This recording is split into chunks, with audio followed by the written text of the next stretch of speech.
السلام علیکم ورحمۃ اللہ تعالی وبرکاتہ۔ امید کرتا ہوں کہ ہر ہفتے کی طرح اس ہفتے بھی آپ خیر و عافیت سے ہوں گے، اور ہر ہفتے کی طرح ہم بھی اپنے محبوب پروگرام اسلامک سوال و جواب کے سیشن میں آپ کے ساتھ حاضر خدمت ہیں۔ گزارش کریں گے کہ آپ تمامی حضرات احباب ہمارے ساتھ شریک ہو جائیں، جوائن ہو جائیں، لنک وغیرہ شیئر کر لیں تاکہ زیادہ سے زیادہ یہ علم دین کا سلسلہ عام ہو سکے اور آپ کو بھی اس کا ثواب مل سکے۔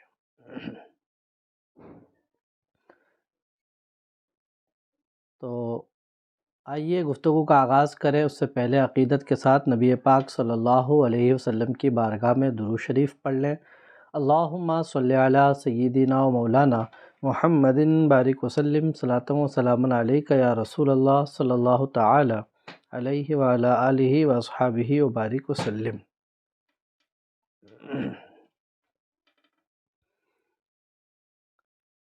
تو چلیں، سوالات الحمدللہ کافی آئے ہوئے ہیں، اور مجھے لگتا ہے شاید جو چیٹ کے سوال ہوں گے تو ہمارے ڈپارٹمنٹ والے اس کو نوٹ کر لیں گے، تو انشاءاللہ آنے والے ہفتے ہم اس کا جواب دے لیں گے۔ آج آئے ہوئے سوالوں کو شامل پروگرام کرتے ہیں، اور سب سے پہلا سوال یہ دہلی سے محبوب خان صاحب کا پوچھ رہے ہیں، حضرت مرد کی کمائی پہ سب سے زیادہ حق کس کا ہوتا ہے، بیوی کا یا اس کے والدین کا؟ تو دیکھیں، مرد کی کمائی پر سب سے زیادہ حق خود اس کمانے والے کا ہوتا ہے جس نے اس محنت و مشقت سے اپنا خون پسینہ ایک کر کے چند روپے کمائے ہیں، تو خالص حق تو اسی کا ہے۔ اور اب اس کے علاوہ دیکھا جائے تو اس پیسوں پر حق کس کا ہے، تو پیسوں پر حق نہیں ہوتا ہے۔ ہاں، اب اس میں کس کس کی روزی جڑی ہوئی ہے، تو بیوی کا نان و نفقہ شوہر کے ذمہ ہے، تو اس کا انتظام کرنا شوہر کی ذمہ داری ہے۔ اسی طرح والدین ساتھ رہتے ہیں تو ان کے بھی نان و نفقہ کا انتظام اسی کے ذمہ ہے۔ ساتھ نہیں رہتے لیکن وہ محتاج ہیں تو ان کا بھی انتظام کرنا اسی کے ذمہ ہوتا ہے۔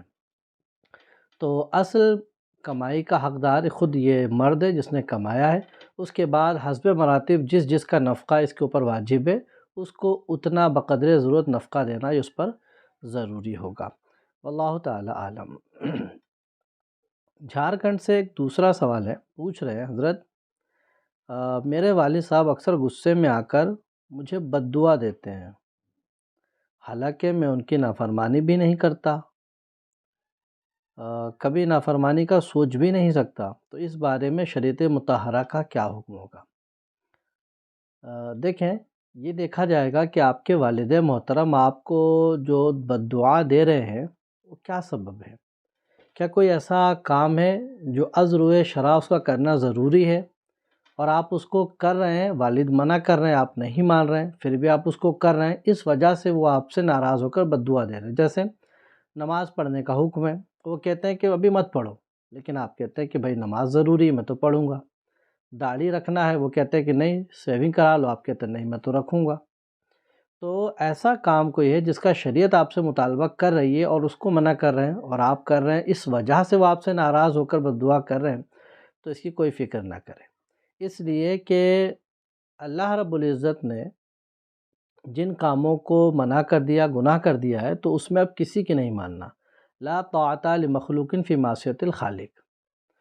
اور اگر کوئی کام ایسا ہے جو مباح مستحب ہے، یعنی اس کو آپ چھوڑ سکتے ہیں، کوئی گناہ نہیں ہے، والد صاحب کہہ رہے ہیں پھر بھی آپ نہیں چھوڑ رہے ہیں، تو اس سبب سے آپ ضرور گناہ گار ہوں گے۔ پھر آپ نے لکھا ہے کہ حالانکہ میں ان کی نافرمانی نہیں کرتا تو بھی وہ مجھے بد دعا دیتے ہیں، غصہ کرتے ہیں۔ آپ خود بتائیے، کیا کوئی انسان ایسا بیٹھا بیٹھے غصہ ہو جائے گا؟ کوئی نہ کوئی تو سبب اس کے پیچھے ضرور ہوگا جس کی وجہ سے وہ ناراض ہو رہے ہیں۔ بغیر سبب کے ایسے ہی بیٹھے بیٹھے غصہ ہو جانا، آپ کو بد دعا دینے لگ جانا، یہ تو عقل میں آنے والی بات نہیں ہے، جبکہ وہ خاص آپ کے والد ہیں۔ تو اس لیے اس کے پیچھے ریزن تو ضرور ہے، البتہ آپ نے وضاحت نہیں کی، تو میں نے دو راستے آپ کے سامنے رکھ دیے ہیں۔ اگر ایسا کام ہو جس کا شریعت پر کرنا ضروری ہی ہے، اس سے منع کر رہے ہیں پھر بھی آپ کر رہے ہیں، تو فکر نہ کریں، کرتے رہیں۔ اور ایسا کام ہے شریعت اس کا مطالبہ سختی سے نہیں کرتی، اب والد منع کر رہے ہیں تو ان کی رضامندی کے لیے آپ کو اس کام کو ترک کرنا ضروری ہوگا، ورنہ گناہ گار ہوں گے۔ واللہ تعالی عالم۔ دوسرے سوال کو شامل کر رہے ہیں اور یہ پوچھ رہے ہیں حضرت ایک بڑے جانور میں عقیقہ کتنے لوگ کا ہو سکتا ہے؟ مثال کے طور پر گھر میں 2 عورت اور 3 آدمی ہیں، تو کیا ایک بڑے جانور میں 5 عقیقے ہو سکتے ہیں؟ تو جی ہاں، پانچوں عقیقے اس میں ہو سکتے ہیں۔ یہ جو کہا گیا ہے کہ لڑکی کے لیے 1 اور لڑکے کے لیے 2 بکرے، تو یہ مستحب ہے، لیکن کسی کو اگر ایک ہی میسر آ رہا ہے، ایک ہی بکرا کرتا ہے تو بالکل ہو جائے گا، اور بڑے جانور کا ایک حصہ ایک بکرے یا ایک بکری کے مقابل میں ہوتا ہے۔ تو آپ نے بتایا 2 عورتیں 3 مرد ہیں، تو 5 ہی لوگ ہوئے، تو آپ بڑے جانور میں بالکل شریک ہو سکتے ہیں اور سب کا عقیقہ ہو جائے گا، بلکہ اگر 2 مرد اور بھی ہوں 7 لوگ ہو جائیں گے تو بھی سب کا ہو جائے گا۔ ٹھیک ہے، واللہ تعالی عالم۔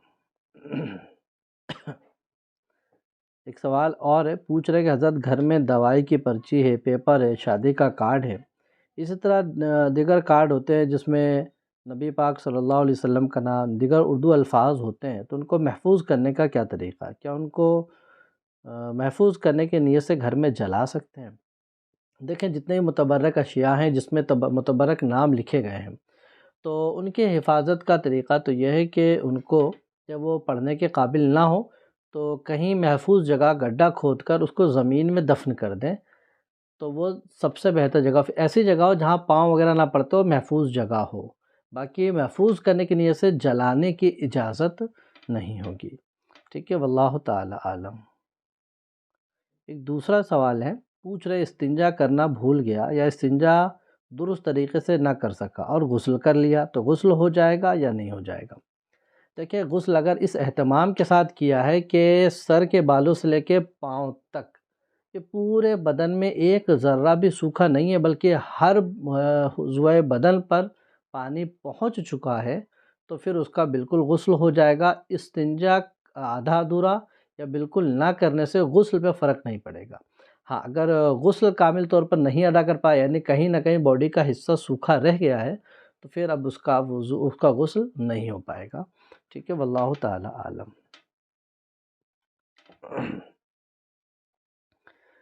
ایک سوال اور کر رہے ہیں حضرت، سوال یہ ہے کہ کیا اہلیہ کے ساتھ روزانہ صحبت کر سکتے ہیں یا نہیں کر سکتے ہیں؟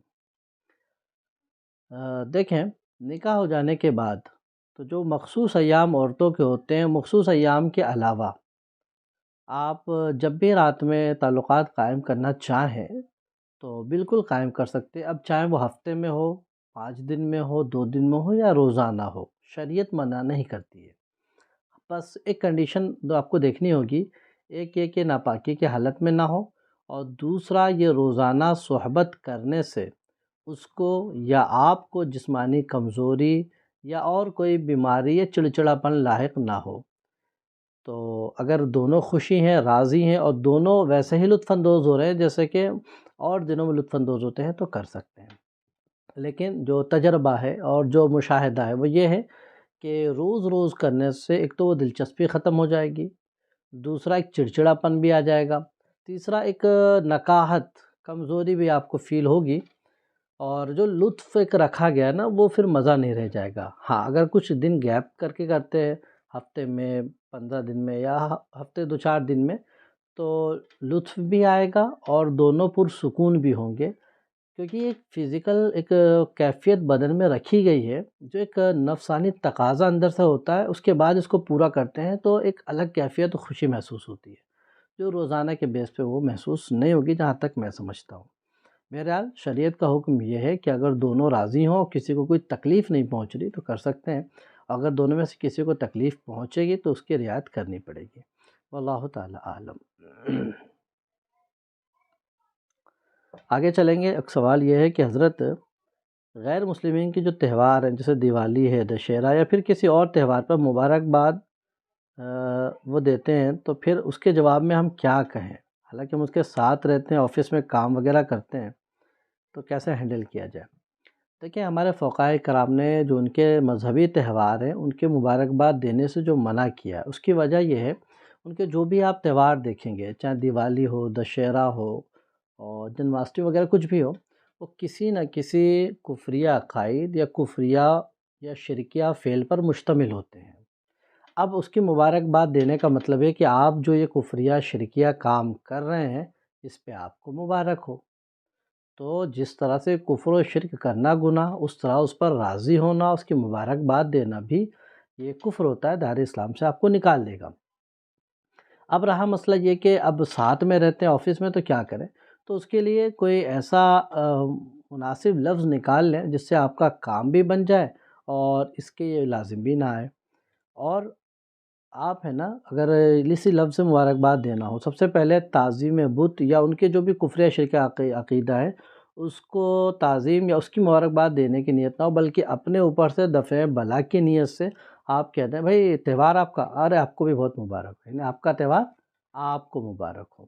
تو اس طرح سے آپ الفاظ یوز کر کے کام چلا سکتے ہیں۔ واللہ تعالی عالم۔ درود پاک پڑھیں گے، اللہم صلی علی سیدنا مولانا محمد بارک وسلم، صلاۃ و سلام علیک یا رسول اللہ۔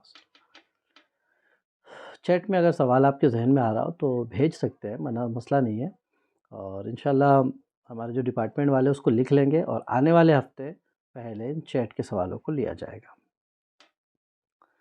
ایک سوال اور ہے جبل پور سے، برہان پور سے پوچھ رہے ہیں کہ کیا صدقہ نافلہ کا پیسہ مسجد مدرسے میں ڈائریکٹ دے سکتے ہیں اور کیا مالدار رشتہ داروں کو بھی دے سکتے ہیں؟ دیکھیں صدقہ نافلہ آپ مسجد میں، مدرسے میں مالداروں کو، اپنے قریبی رشتہ داروں کو، والدین کو، بھائی بہنوں کو، سب کو دے سکتے ہیں۔ صدقہ نافلہ میں خاص شرعی فقیر کو ہی دینا ضروری نہیں ہوتا ہے، ٹھیک ہے؟ تو اب جو صدقہ نافلہ ہے تو اس میں جب تملیک فقیر یعنی فقیر کو مالک بنانا ضروری نہیں ہے تو ڈائریکٹ مدرسے میں بھی دے سکتے ہیں، مسجد میں بھی، اور اپنے احباب میں بھی مالداروں کو بھی دے سکتے ہیں، سادات اکرام کو بھی دے سکتے ہیں، اس میں دیں گے زیادہ ثواب ہوگا۔ واللہ تعالی عالم۔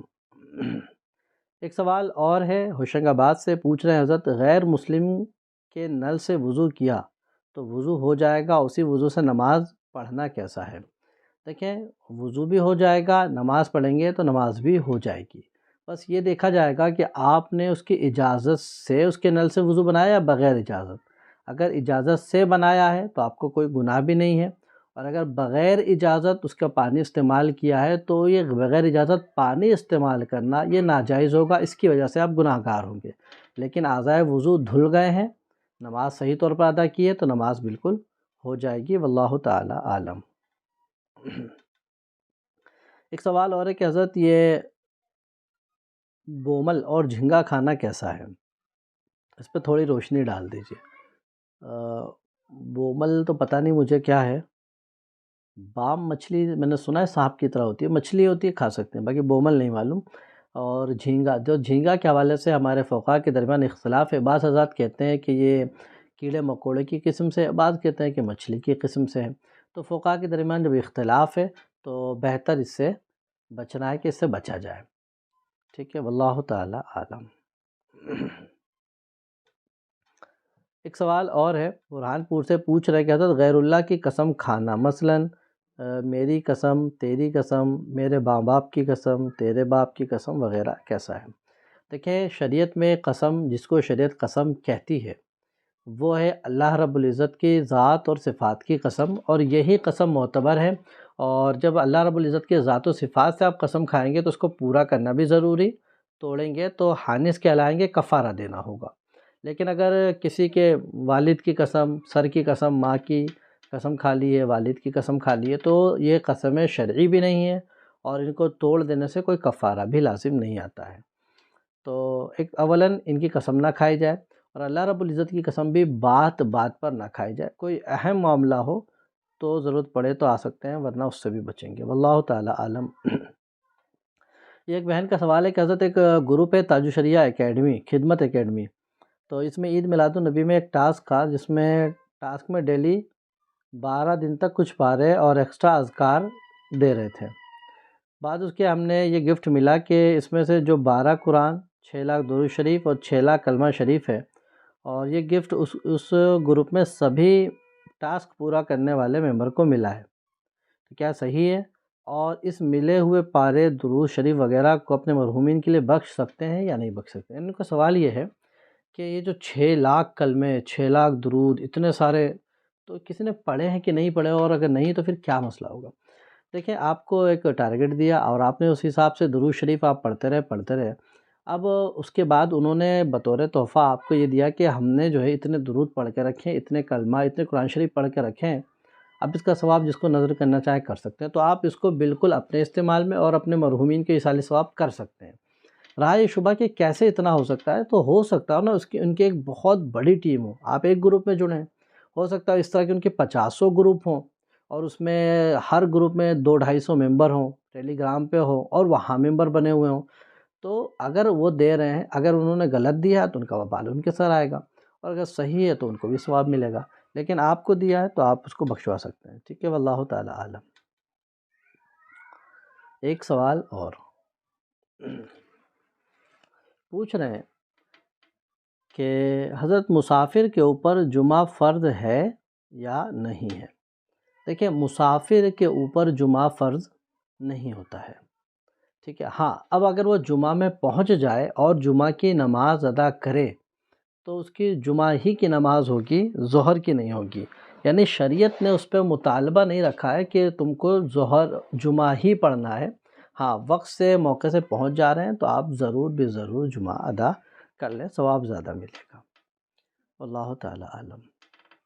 ایک سوال ہے ضلع دھار سے، پوچھ رہے ہیں حضرت ایک شخص ہے جس کی کمائی 5,000 محنت کی ہے اور 1,000 حرام کی ہے، اس کے گھر کھانا جائز ہے یا نہیں ہے؟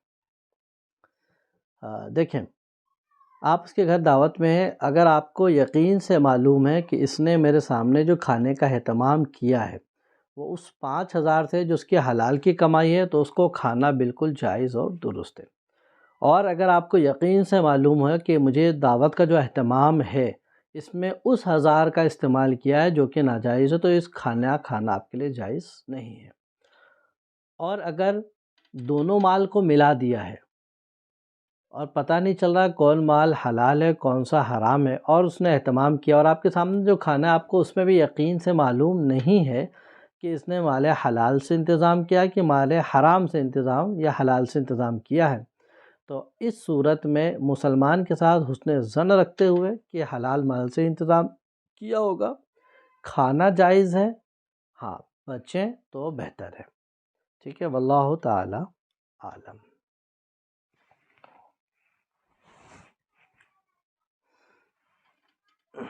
درود پاک پڑھیں ذرا، اللہم صلی علی سیدنا مولانا محمد.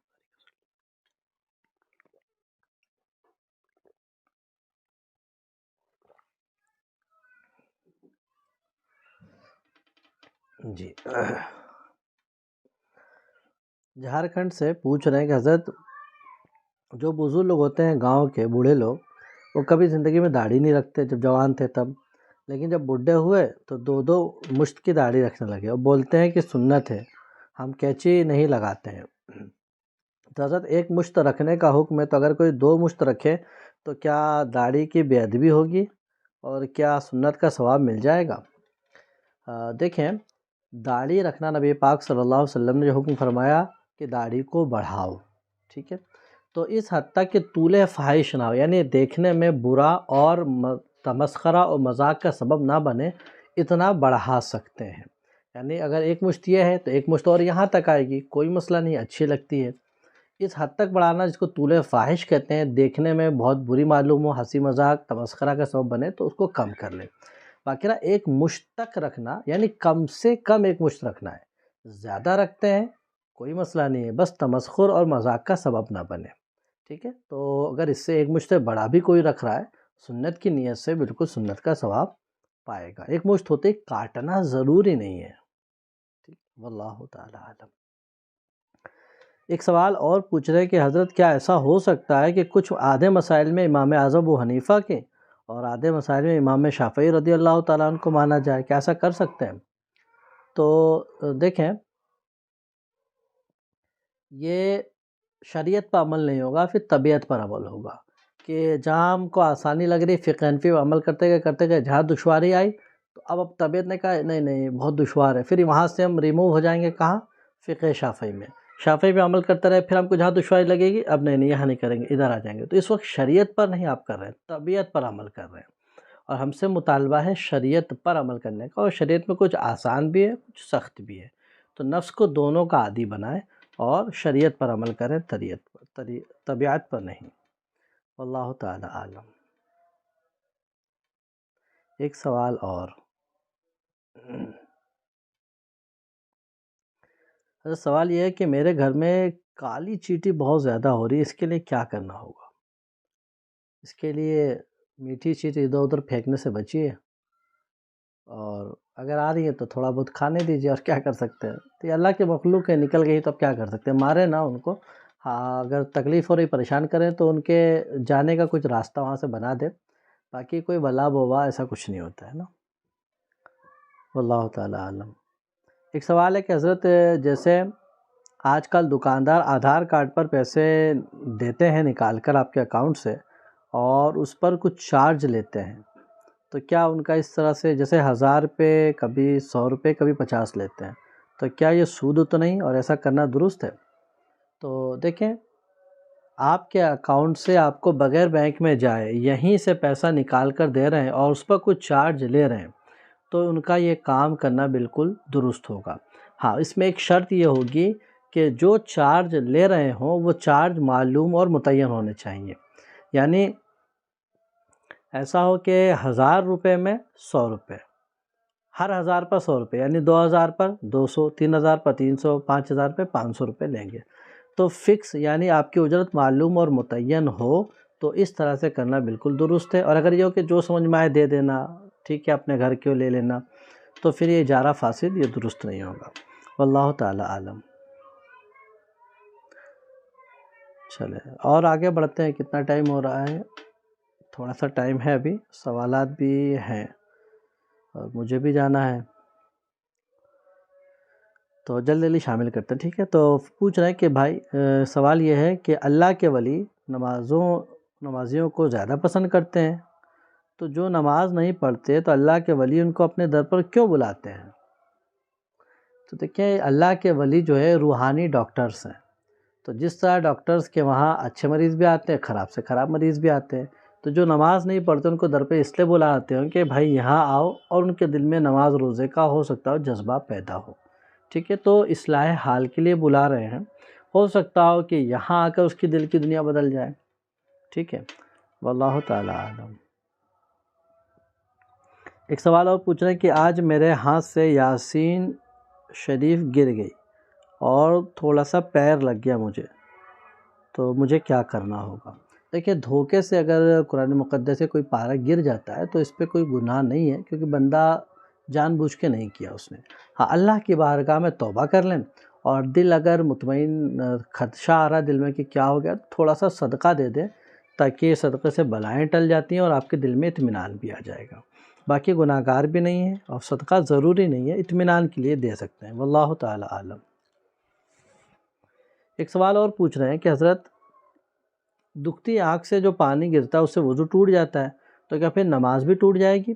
تو دیکھیں، دکھتی آنکھ سے جو آنسو نکلتے ہیں، پانی نکلتا ہے، اس سے وضو ٹوٹ جائے گا۔ اب جب آپ نماز پڑھ رہے ہیں، نماز میں ہیں، تو جب وضو نہیں تو نماز بھی ٹوٹ جائے گی، تو پھر آپ کو نماز کے لیے پھر دوبارہ وضو کرنا ہوگا۔ واللہ تعالی عالم۔ ایک سوال اور پوچھ رہی ہیں کہ حضرت مجھے پوچھنا ہے کہ بیٹیاں بہت ہیں، بیٹے کی چاہ ہے تو کیا کریں؟ دیکھیں، بیٹا اور بیٹی سب تقسیم ہے اللہ تعالیٰ کی ہے، اللہ تعالیٰ جس کو چاہتا ہے بیٹے دیتا ہے اور جس کو چاہتا ہے بیٹیاں دیتا ہے، یہ اس کی تقسیم ہے، اس کی رضا پر راضی رہیں۔ پھر بھی بزرگوں نے کچھ وظائف لکھے ہیں کہ اگر بیٹے کی خواہش مند ہیں، چند ایک بیٹیاں ہیں بیٹے کی خواہش مند ہیں، تو اگر جب بیوی حمل سے ہو اور حمل کو ابھی 4 مہینے نہیں ہوئے ہیں، اس سے پہلے تو بیوی کے شکم پر یعنی پیٹ پر ہاتھ رکھ کر کہیں اللہم ان کانا ذکرن فسمیتہ محمدا، یعنی اللہ اگر اس پیٹ میں پلنے والا بچہ لڑکا ہوگا تو تیرے نبی پاک صلی اللہ علیہ وسلم کے نام پاک پر اس کا نام میں محمد رکھوں گا۔ تو انشاءاللہ ضرور اس نام پاک کی برکت سے اللہ رب العزت نرینہ اولاد عطا فرمائے گا، اور اس کا بیسک نام محمد رکھ لیں، پھر پکارنے کے لیے آگے پیچھے کچھ بڑھا سکتے ہیں۔ واللہ تعالی عالم۔ چلیے ایک سوال اور پھر دیکھتے ہیں، تھوڑا ٹائم بھی ہو رہا ہے۔ پوچھنا ہے کہ حضرت اگر کسی کا وضو بار بار ٹوٹتا ہو تو اس کا ہفتے میں ایک بار ہی پیٹ صاف ہوتا ہے، اس وجہ سے وضو نہیں رکتا، تو وہ شخص سورہ اخلاص، کلمہ، درود شریف، عہد نامہ، درود تاج اور نماز کے بعد پڑھنے والی تسبیح پڑھ سکتا ہے زبانی یا نہیں؟ دیکھیں، آپ نے نماز کا تو پوچھا نہیں، ذکر و اذکار کا پوچھا ہے، تو تسبیح ہے، کلمہ ہے، درود شریف ہے، درود تاج ہے، جو بھی آپ نے لکھا ہے، یہ قرآن کی کوئی آیت ہے، تو بے وضو زبانی اس کو بالکل پڑھ سکتے ہیں، اس میں کوئی حرج نہیں ہے۔ بس رہا نماز کا مسئلہ، تو ان کو اگر اتنا ٹائم ملتا ہے کہ وضو بنا کر صرف فرض ادا کر سکتے ہیں، اتنی دیر کے لیے وضو رک جائے گا، تو ان کے لیے تو حکم یہی ہوگا کہ وضو بنا کر نماز ادا کریں گے، اور ایک سیکنڈ کے لیے بھی نہیں رکتا کہ وضو بنا کر وہ فرض بھی ادا کر سکیں، تو پھر وہ معذور شرعی ہوتے ہیں، ان کے لیے حکم یہ ہوتا ہے کہ اس عذر کے ساتھ ہی وضو بنا کر نماز پڑھتے رہیں، جیسے وقت جائے گا ان کا وضو ٹوٹ جائے گا۔ باقی کلمہ شریف، درود شریف، ذکر، اذکار پڑھنے کے لیے وضو ضروری نہیں ہے، زبانی پڑھ سکتے ہیں، واللہ تعالی عالم۔ ایک سوال اور ہے کہ حضرت جمعہ کے دن ہم جو غسل کرتے ہیں تو کیا اس میں تمام فرائض کا ادا کرنا ضروری ہوگا، یا یوں ہی بدن پر پانی بہا لیں تو بھی غسل ہو جائے گا؟ دیکھیں، غسل ہو جانے کا مطلب اگر آپ ناپاک نہیں ہیں تو پورے بدن پر آپ نے پانی بہا لیا، بدن دھل گیا تو غسل ہو گیا ہے، لیکن ساتھ میں کلی کر لیں، ناک میں پانی بھی ڈال لیں تاکہ فرض غسل کا ادا ہو جائے، اور آپ اچھی نیت سے کریں گے تو اس کا ثواب بھی مل جائے گا، ہے نا؟ ٹھیک ہے، واللہ تعالی عالم۔ چلے، ایک سوال اور آیا ہے، بس یہ آخری سوال، اور اپنی گفتگو کو بس سمیٹتے ہیں۔ ایک سوال یہ آیا کہ حضرت مجھے طلاق کے بہت زیادہ خیالات آتے ہیں، وسوسے طلاق کے ہمیشہ کنٹینیو دماغ میں چلتے رہتے ہیں، مجھے ایسا لگتا ہے کہیں میرے منہ سے نکل نہ جائے، تو کیا صرف وسوسوں کا بہت زیادہ خیال آنے سے طلاق پڑ جائے گی کہ نہیں پڑ جائے گی؟ دیکھیں، وسوسوں سے طلاق نہیں پڑتی ہے، جب تک شوہر اپنی زبان سے اپنی بیوی کو طلاق نہ دے تو کتنے ہی وسوسے آئیں، کتنے بھی برے برے خیالات آئیں، کتنے بھی نیند خواب آئیں آپ کو کہ آپ نے طلاق دے دی ہے، اس سے طلاق نہیں ہوگی، ٹھیک ہے؟ ہاں، جب آپ زبان سے الفاظ ادا کریں گے، بیوی کو طلاق دیں گے تو پھر طلاق پڑے گی۔ اسی طرح کہ دھمکانے کے لیے میں تم کو طلاق دے دوں گا، اگر تم صحیح سے نہیں روکے تو لفظ دے دوں گا سے طلاق نہیں پڑتی ہے، یہ وعدہ طلاق ہے، انشاء طلاق نہیں۔ نے کہا کہ میں نے تم کو طلاق دی یا دے دی تو پھر پڑ جائے گی، ٹھیک ہے؟ اللہ رب العزت ہمیں سمجھ کی اور دین اسلام سیکھنے کی توفیق عطا فرمائے۔